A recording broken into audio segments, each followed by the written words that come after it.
So it's been a while since I did any movie reviews here, but I recently watched one that I was just so thoroughly disappointed in that I had to bring this series back to life.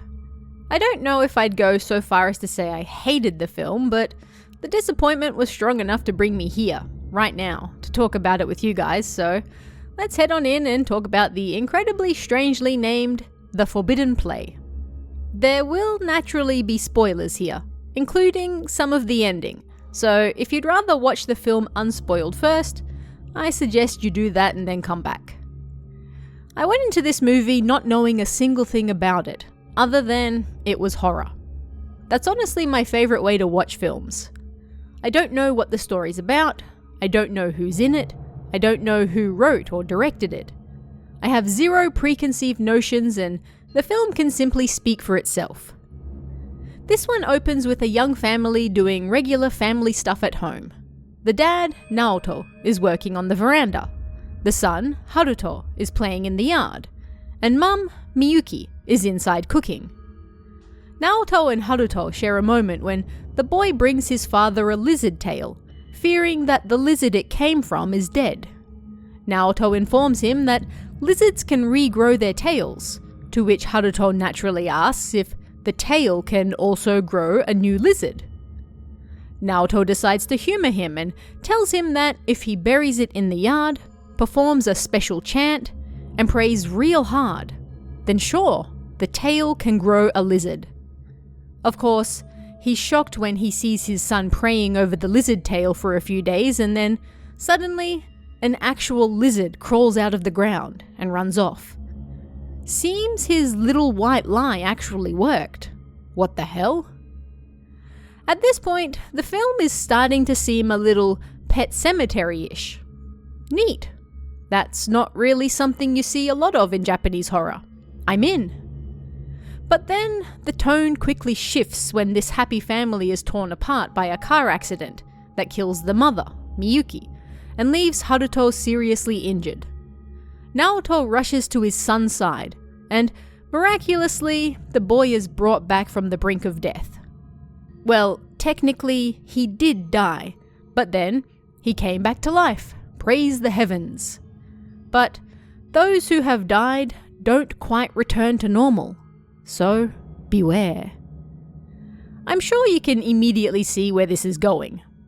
Haruto, revived from the car accident that claimed his mother, realizes that he basically regrew a lizard from just its tail by burying it in the yard and praying over it. As such, he decides that he can regrow his mum with a small part of her as well. This can only end well. Again, at this point I was expecting to see a Japanese version of Pet Sematary, but I wouldn't say that's how it ended up, sadly. At the mother's funeral, we're also introduced to the film's other main character, Hiroko, a woman who spends much of the film looking like she really needs to poop every time she gets scared. I mean, hard to blame her, I guess. Anyway, Hiroko and Naoto were old colleagues, and as the film progresses, we learn that Hiroko had a thing for Naoto, but he was with Miyuki, and then they had a child. And then Hiroko found a new job, and they never saw each other again. Although, before that, Hiroko was kind of haunted by Miyuki's incredibly jealous living spirit, who basically forced her to leave and find a new job. And now she's working as a freelance video journalist. These things happen. Ah, so this is actually a film about living spirits then. Sweet. That's also something that oddly hasn't been done a lot. So we have a little bit of Pet Sematary in the present, and a little bit of living spirit action in the past. Nice. Except, well, no, not really. This film ends up not really exploring either of those ideas in the end, which leads to my great disappointment. It's also at this point I should perhaps address the elephant in the room. As I said earlier, I started this film not knowing anything about it. Around the 15 or 20 minute mark, however, I realized that the particular filming style, the framing, the editing, even the acting looked somewhat familiar. I looked it up and, this is a Nakata Hideo film. Turns out his style is familiar enough that I can spot it without even knowing it's him. Impressive, I guess. Now, I'll give Nakata his dues. Ring really was game-changing, and it's very much one of the reasons I became interested in Japanese horror back in the day. But Ring is also old enough now to be complaining of constant back pain and ranting about kids these days, and I really can't say I've enjoyed a lot of stuff he's made since. In fact, a lot of his more recent stuff has honestly been kind of terrible. I take each piece of work as it comes, and I'm not going to automatically love it or even hate it just because of the director's previous work. But having said that, this is very heavily Nakata styled, so whether you're into that or not may influence your feelings on the film. The story is also based on an award-winning horror novel by Shimizu Karuma, published in 2018. I haven't read the novel, however, so I'm not going to compare the story at all. I'm looking at this purely as a standalone film directed by Nakata, so if there are any differences or things that failed in the movie but worked in the book, I'm not looking at those here. But back to the film. While Naoto is dealing with his increasingly weird, insolent child who's trying to regrow his mother in the garden, we have Hiroko working with a psychic and his apprentice as they investigate supposed hauntings. Because you always have to have the flamboyant psychic and his bleached apprentice in a dark suit, for some reason. But Hiroko herself is also being haunted. Guess who it is? I dare you. You'll never guess who is haunting her. Yes, seems Miyuki is still angry at her from beyond the grave because she had a crush on her husband years ago. But now, she's even more powerful than ever and no longer restrained by her physical body. And, well, the psychics are certainly going to meet their match here. So then, this is a traditional Japanese ghost story after all. Not Pet Sematary. Not living spirits. A pity. But we're still not done yet, don't worry. Hiroko decides to see Naoto to talk about his dead wife haunting her. As you would, naturally. The house is a mess. Naoto is a mess. And his creepy little son is chanting over a pile of dirt in the backyard. They're coping well. Sadly, it's also at this point that the film decides not to become something interesting and unique, but rather just rehash Ring several decades later. Hiroko and her colleague literally go through the whole spiel of researching at libraries, watching old videos, traveling to where Miyuki grew up, a Christian orphanage by the way, to speak to people directly involved and uncover the truth. There, a nun from the orphanage informs them that Miyuki's parents were part of some new religious cult. Her mother was a psychic. People shamed her for it. Her parents ended up dying in a mysterious fire. And of course, Miyuki had psychic powers too. Powers that weirded out the other kids and saw them bullying her for it. Weird. I feel like Nakata already made this film a while ago. Might just be me. At the end of the day, Miyuki just seems to be really, really jealous of Hiroko because I guess nobody is allowed to have feelings, and even after death, she doesn't mind doing some ghostly hauntings or even possessing others to do her dirty work. Her dirty work being making Hiroko's life a living hell, of course. Women supporting women, am I right? But will we ever get the Pet Sematary payoff? Haruto has been praying over that buried finger for like an hour and a half at this point, after all. There will be some spoilers for the ending here, so if you'd rather avoid those, feel free to skip ahead. But yes, naturally, we do finally get some payoff for that, and it seems that Miyuki is reborn. She rises from the ground looking incredibly ghostly with her blue-white skin and long black hair, and naturally, she's not happy. I'll give the film props here. I felt like Miyuki's design was truly inspired and did actually try to do something new. She promptly falls to the ground and we notice what looks like black vines crawling all over her body and flowers growing out of her skin. Kind of reminded me of that one cool spirit skin from Dead by Daylight. She also acts very animalistic. It seems she's back, but is it really her?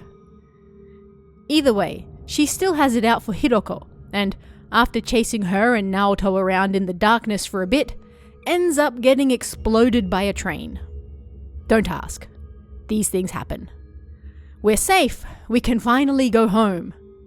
Except for the bombshell reveal, of course. Just like in Ring, where it turns out that releasing Sadako from the well wasn't the best course of action. Here it turns out that Miyuki's powers are passed down through the family and she is actually gone. Which means... yeah, her creepy little son who briefly died, that little shit has actually been the cause of this all along, and his death changed him. He inherited his mother's powers, and he missed her so much that he basically created a golem of her from that one piece of her finger. Their garden didn't just miraculously grow a lizard from a tail. He did. He had the powers all along, but losing his mother and briefly dying himself twisted him and turned him down this path. All of the hauntings, all of the attacks, they were all his work. But I guess even God gets sick of listening to this little brat whining and decides to fix everyone's problems by, I kid you not, just hitting him with a fat blast of lightning and setting him on fire. Can't cause chaos if you're dead now, can you, you little shit? It's so random and out of nowhere that I honestly couldn't help but laugh. That is one way to end matters, I guess. The lightning doesn't just injure Haruto either. It literally kills him, and in the end we see his father now praying over that same spot in the garden, and Hiroko is more than a little creeped out when she hears the boy's laughter coming from it. The end. I don't know. I feel like there was definitely potential in this film to do something new. During the opening 20 minutes or so, I even questioned whether there was greatness hiding within it. It seemed a little weird and poorly acted, but the overall production quality seemed decent enough. Was there a diamond hidden in the rough? Sadly, no. I don't understand how you can take such interesting ideas as the pet cemetery angle, the living spirit, and even the golem nature of the mother at the end and basically just use it to rehash Sadako's story. But now that power is in a little boy instead. The ideas are interesting, but they're presented in a terribly boring way and end up feeling like every other film I've seen over the last few decades. If anything, I wish the film tried to go less Ring rehash and instead leaned more heavily into the buried mother and her eventual rising as a seemingly hybrid human plant creature that could be controlled by her son. I wish it explored him unleashing all of the pent-up rage and trauma he had by experiencing such a horrific loss, and even his own death, at such a young age. I really don't care that Hiroko once had a crush on his father and that caused his mother with psychic powers to lose her shit. How is anyone interested in that? It's been done 1 billion times before. But exploring this boy's trauma, coming to terms with his own death, the loss of his family and life as he knew it, and coming to understand that he has these powers as well and, oh, he can use them to control a plant hybrid of his mother that he created. Well, that is wild and I want to see it. We spend way too much time experiencing a movie that could be mistaken for any other and not getting this strange, unique, out there story that we deserve. Give me the plant hybrid golem controlled by a traumatized psychic boy, goddammit. Japanese reviews for the film also paint an incredibly disappointed picture. It has 40% 1-star ratings on Amazon Prime in Japan with a 2.2 average out of 5. One reviewer was so disappointed in the film that They basically left an essay amounting to, "What a cluttered, poorly acted mess. This is basically a horror comedy. What a waste." Agreed. Other reviews constantly point out the lack of imagination, no sense of originality, and, funnily enough, the lead actress's one single expression of fear throughout the entire film that really does look like she needs to poop and there's no toilet nearby. I noticed a few comments even claiming that films like this are the reason that the Japanese horror industry is dying, and less people are going to pay to see them in the future.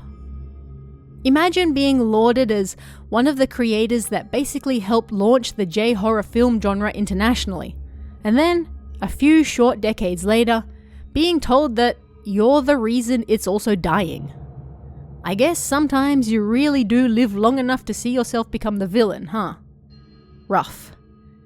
I don't know if I'd go that far, but at the same time, I struggle to think of any really good, popular, and influential Japanese horror films I've seen that were made recently. Also rough. Anyway, I'll leave a link to the reviews in the comments if you want to check them out. You can hit the translate review to English to read them, but seeing the creative ways they come up with to shade bad films is always a pleasure to me. Overall, there was potential in this, which I guess is why I ended up so disappointed that it ended up being this weirdly boring film I've seen 1,000 times before, instead of something new, unique, and even creative. Maybe it's time some of these older directors stop making films that just try to rehash the glory days. I don't know. At any rate, I won't tell you to not watch this film, because there is certainly, well, stuff happening in it. It's just not really good stuff. But the ghost design at the end, if you can really call it that, was cool, so I'll give it a point solely for that. But what did you guys think of this one? Have you seen the film yourself? Let me know your thoughts in the comments below, and I'll see you again next time.